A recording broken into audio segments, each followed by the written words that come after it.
எல்லாருக்கும் நமஸ்காரம். நாம் இன்றைக்கி இந்த வீடியோவில் வட்ட சாவித்திரி விரத பூஜையை தான் பார்க்க போகிறோம். வட்டம்னா ஆலமரம். ஆள் போல் தழைத்து அருகு போல் வேறு ஊன்றின்னு தான் வாழ்த்துவா. இந்த மரத்துக்கு அடியில் இருந்து தான் தட்சிணாமூர்த்தி சனகாதியருக்கு ஞானோபதேசம் பண்ணார். இவ்வளவு பெருமை வாய்ந்த ஆலமரத்தை பூஜை பண்ணுறதுக்கான நாள் தான் ஜேஷ்ட மாத பௌர்ணமி. வடக்கெல்லாம் ஆனி மாதம் ஆரம்பிச்சுடுத்து. 3 நாட்கள் தொடர்ந்து பௌர்ணமிலையும் பூர்த்தி பண்ணலாம், இல்லை பௌர்ணமி அன்று கூட செய்யலாம். சுவாசினி பெண்கள் அன்று காலை ஸ்நானம் செய்து ஆச்சாரமாக முதல்ல புஷ்பம் அக்ஷதை எடுத்துட்டு சுக்லாம்பரதரம் கொட்டிண்டு பிள்ளையாரை நன்னா வேண்டிக்கோங்கோ. இப்போது பிள்ளையார்கிட்ட புஷ்பாட்சதையை சேர்த்துட்டு திரும்பவும் புஷ்பாட்சதையை கையில் எடுத்துட்டு சங்கல்பம் பண்ணிக்கோங்கோ.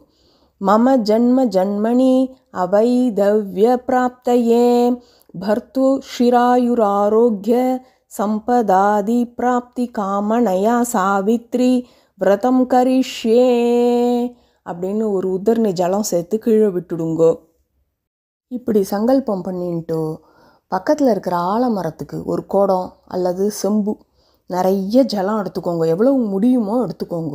அதை ஊற்றும்போது இந்த ஸ்லோகத்தை சொல்லுங்க. வட்ட மூலே ஸ்திதோ பிரம்மா வட்ட மத்தியே ஜனார்தனஹ வட்டாக்ரே து சிவம் வித்யாத் சாவித்ரி விரத சம்யுதா வட்ட சிஞ்சாமி தே மூலம் சலிலைரமிருதோபமைஹி. இப்போது 7 தடவை பிரதட்சிணம் பண்ணி நமஸ்காரம் பண்ணிட்டு அவாவா கிரகத்துக்கு வந்து கிழக்கு முகமாக மஞ்சள் அல்லது காவியால் ஒரு ஆலமரத்தை எழுதுங்கோ. அப்படி வரைய முடியாதவா சுத்தமான துணி மேலே ஒரு பாத்திரம் நிறைய அக்ஷதை, அதில் சில தங்க வெள்ளி நாணயங்கள் அல்லது 5 ரூபாய் நாணயங்கள் போட்டு அதற்கு சாவித்திரி பூஜை பண்ணுறதுக்கு அலங்காரம் பண்ணுங்கோ. இப்போது புஷ்பம் அக்ஷதையை ஒரு உதர்ணி ஜலத்தோடு சேர்த்து எடுத்துக்கோங்க. அஸ்மின் சித்ரே வடபிருக்ஷம் பிரம்மாணம் சாவித்ரீம் சத்யவந்தம் தர்மராஜம் நாரதம்ச்ச ஆவாஹயாமி ஸ்தாபயாமி அப்படின்னு அதில் போட்டுட்டு ஒரு உதர்ணி ஜலம் சேர்த்து ஆச்சமணியம் சமர்ப்பயாமி அப்படின்னு ஒரு பாத்திரத்தில் சேர்த்துருங்க. இப்போது புஷ்பங்களை கையில் எடுத்துட்டு பூஜை பண்ண ஆரம்பிங்கோ.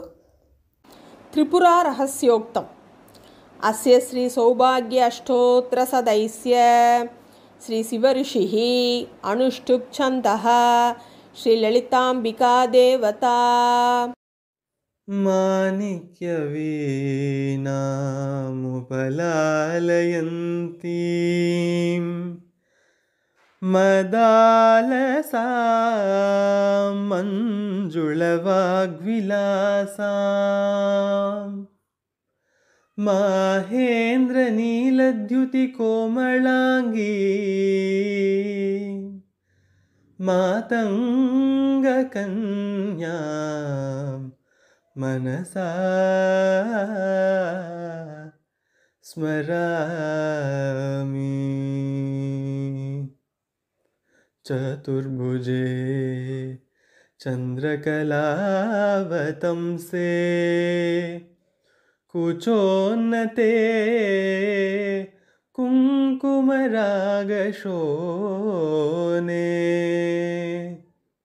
புண்ட்ரேக்ஷுபாஷாங்குஷ புஷ்பபானஹஸ்தே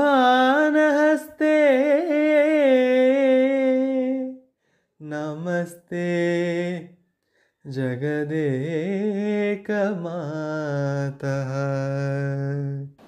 ஓம் ஐம் க்ளீம் சௌ காமேஸ்வர்யை நமஹ. ஓம் ஐம் க்ளீம் சௌ காமசக்தியை நமஹ. ஓம் ஐம் க்ளீம் சௌ காமசௌபாக்யதாயின்யை நமஹ. ஓம் ஐம் க்ளீம் சௌ காமரூபாயை நமஹ. ஓம் ஐம் க்ளீம் சௌ காமகலாயை நமஹ. ஓம் ஐம் க்ளீம் சௌ காமின்யை நமஹ. ஓம் ஐம் க்ளீம் சௌ कमलासिन्यै नमः।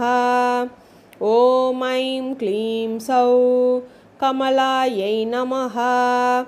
ॐ ऐं क्लीं सौः कल्पनाहीनायै नमः। ॐ ऐं क्लीं सौः कमनीयकलावत्यै नमः। ॐ ऐं क्लीं सौः कमलाभारतीसेव्यायै नमः। ॐ ऐं क्लीं सौः कल्पिताशेषस्मृत्यै नमः।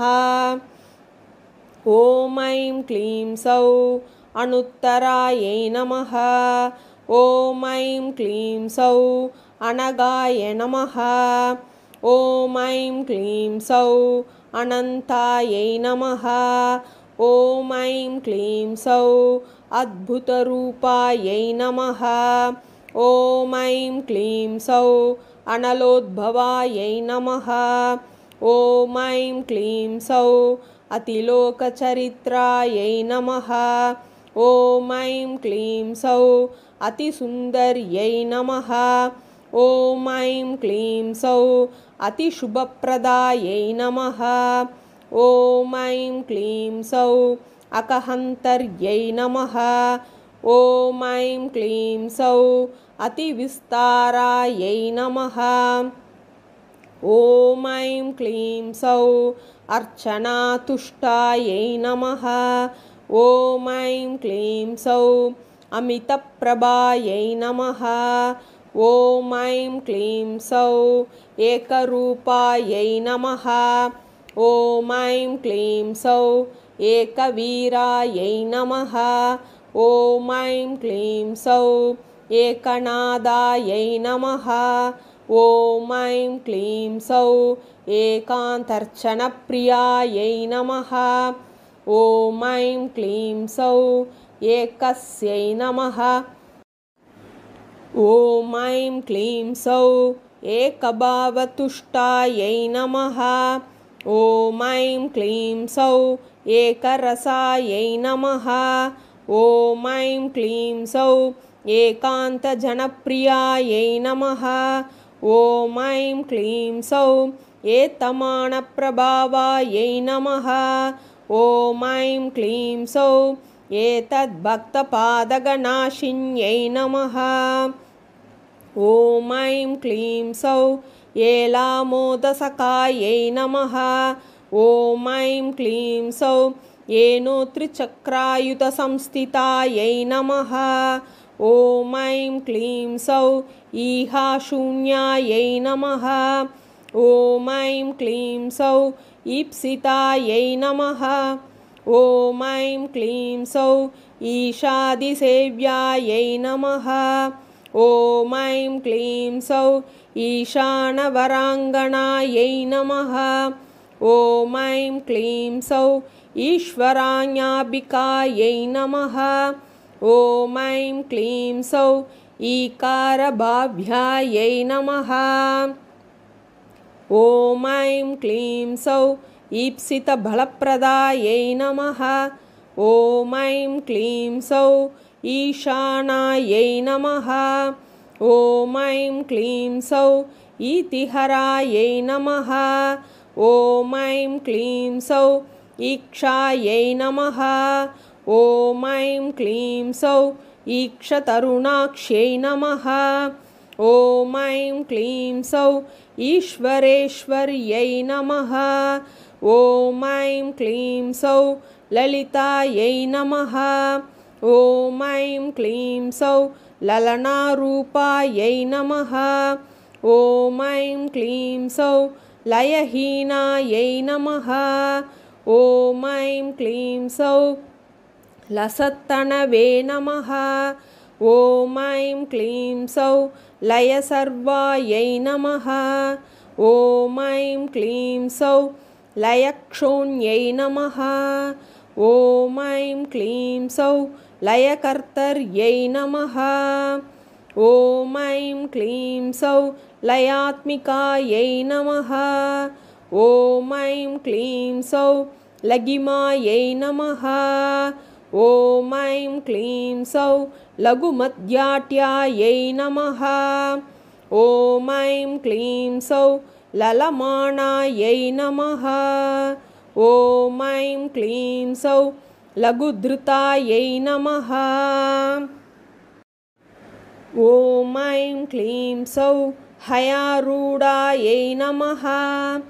ॐ ऐं क्लीं सौः हतामित्रायै नमः।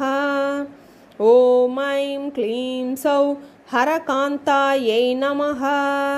ॐ ऐं क्लीं सौः हरिस्तुतायै नमः। ॐ ऐं क्लीं सौः हयग्रीवेष्टदायै नमः। ॐ ऐं क्लीं सौः हालाप्रियायै नमः।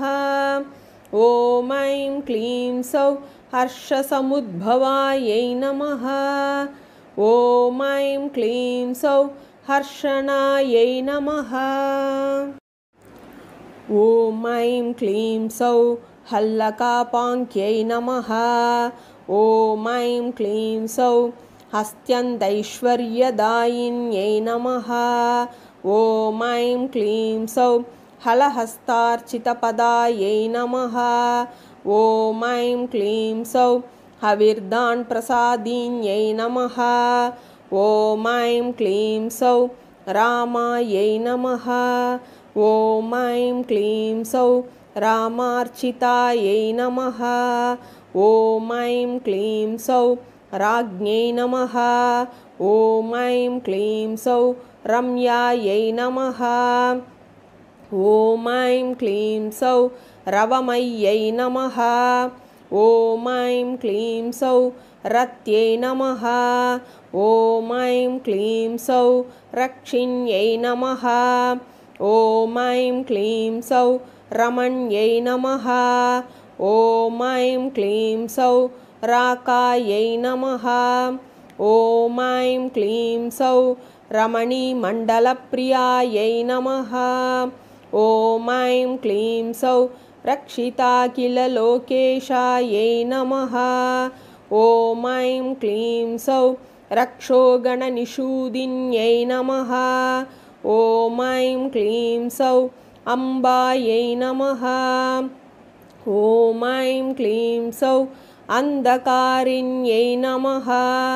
ॐ ऐं क्लीं सौः अम्बोजप्रियायै नमः। ॐ ऐं क्लीं सौः अन्तकभयङ्कर्यै नमः।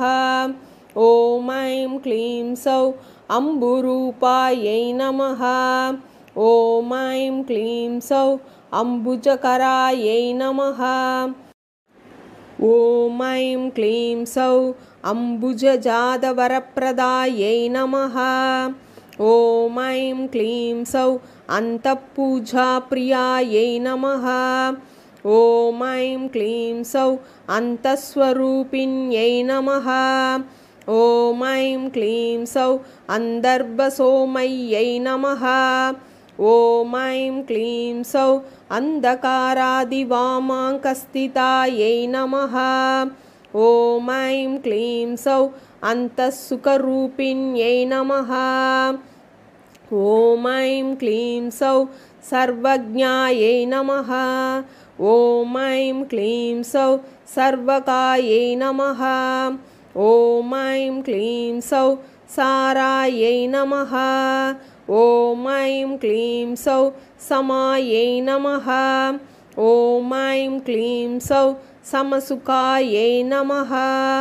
ॐ ऐं क्लीं सौः सत्यै नमः। ॐ ऐं क्लीं सौः सन्तत्यै नमः। ॐ ऐं क्लीं सौः सन्ददायै नमः। ॐ ऐं क्लीं सौः सोमायै नमः। ॐ ऐं क्लीं सौः सर्वस्यै नमः। ॐ ऐं क्लीं सौः साङ्ख्यायै नमः। ॐ ऐं क्लीं सौः सनातन्यै नमः। इति हरिदायनसंहितायां श्रीत्रिपुराज्ञानकाण्डे भार्गवदत्तसंवादे षड्विंशतितमोऽध्यायः श्रीसौभाग्यस्तोत्रं சம்பூர்ணம். இப்போது மணி அடிச்சுட்டே அச்சு வெல்லம் தேங்காய், பழம், வெத்தலைப்பாக்கு எல்லாம் நைவேத்தியம் பண்ணுங்கோ. ஒரு உதர்ணி ஜலம் எடுத்து நைவேத்தியானந்தரம் ஆச்சமணியம் சமர்ப்பயாமி அப்படின்னு சேர்த்துருங்கோ. இப்போது புஷ்பங்களை எடுத்துட்டு ஸ்ரத்தையாக இதை சொல்லி பிரார்த்தனை பண்ணிக்கோங்கோ. ஓங்கார பூர்விகே தேவி வீணா புஸ்தகதாரிணி வேத மாதர் நமஸ்துபியம் சௌபாகியஞ்ச பிரயச்சமே அப்படின்னு புஷ்பத்தை சேர்த்துருங்கோ.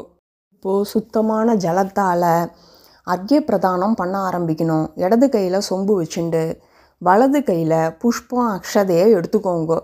இதம் அர்க்கியம்னு சொல்லும்போது அது வழியாக ஒரு பாத்திரத்தில் ஜலத்தை சேர்த்துட்டே வரணும். ஓங்கார பூர்விகே தேவி சர்வ துக்க நிவாரிணி வேத மாதர் நமஸ்துபியம் அவைதபியம் பிரயச்சமே வேத மாத்ரே நமஹ இதம் அர்க்கியம் பதிவ்ரதே மகாபாகே வஹ்னியானே சுச்சிஸ்மிதே திருடவ்ரதே திருடமதே பர்த்துஷ்ச பிரியவாதினி சாவித்ரி நமஹ இதம் அர்க்கியம் அவைதவ்யம் ச சௌபாகியம் தேஹி த்வம் மம சுப்ருதே புத்ரான் பௌத்ராம்ச்ச சௌக்கியம் ச கிருஹான் அர்க்கியம் நமோஸ்துதே சாவித்ரி நமஹ இதம் அர்க்கியம் பத்த சேர்த்துருங்கோ. त्वया सृष्टं जगत् सर्वं सदेवासुरमानवं सत्यव्रतधरो देव ब्रह्मरूप नमोऽस्तुते ब्रह्मणे नमः इदमर्घ्यं त्वं कर्म साक्षी लोकानां शुभाशुभविवेचकः गृहाणर्घ्यं धर्मराज वैवस्वत नमोऽस्तुते यमाय नमः इदमर्घ्यं எல்லா ஜலத்தையும் சேர்த்துருங்கோ. இப்போது இந்த ஸ்லோகத்தை சொல்லி நன்னா பிரார்த்தனை பண்ணிட்டு அம்பாளுக்கு நமஸ்காரம் பண்ணுங்கோ. அவியோகோ யதா தேவ சாவித்ரியா சகிதஸ்ய தே அவியோகஸ்ததாஸ்மாகம் பூயாத் ஜன்மனி ஜன்மனி. இப்போது சௌபாகிய திரவியங்களான குங்குமம், மஞ்சள், வளையல், சீப்பு, கண்ணாடின்னு அவாவா சௌகரியத்துக்கேற்ப புடவை எல்லாம் ஒரு மூங்கில் தட்டில் வச்சு இதை சொல்லிட்டு அம்பாள்கிட்ட இதை பிரார்த்தனை பண்ணி வச்சுட்டு வயதான சுமங்கலிகளுக்கு கொடுங்கோ. சௌபாகிய திரவியம் சுபகே விரத சம்பூர்த்தி ஹேதவே பிரம்மண பிரீணனார்த்தாய சாவித்ரி பிரதிகிருஹ்யதாம் இதம் சௌபாகிய திரவியம் சாவித்ரியாதி பிரீத்யர்த்தம் சம்பிரததே. இப்படியாக சாவித்ரி அம்மன் பூஜை பண்ணின இந்த வட்ட விருட்சத்திற்கு நாமும் பூஜை செய்வோம். சாவித்ரி அம்மனை போல் நீண்ட காலம் சௌக்கியமாக சந்தோஷமாக கணவனுடன் வாழ்வோம். பூஜை பண்ண முடியாதவா கூட அன்னைக்கு கண்டிப்பாக ஆலமரத்துக்கு போய் ஜலம் விடுங்கோ, நமஸ்காரம் பண்ணுங்கோ, பிரதட்சணம் பண்ணுங்கோ. அன்னைக்கு மாலையோ இல்லை இரவோ சாவித்ரி அம்மன் பாடம் கேளுங்கோ. கருத்து வேறுபாடுகள் மறைந்து கணவன் மனைவிக்குள் ஒற்றுமை நீடிக்கும். என்ன ஆபத்தாக இருந்தாலும் நம் கணவனை மீட்டு விடலாம். சுபம் சுபம்.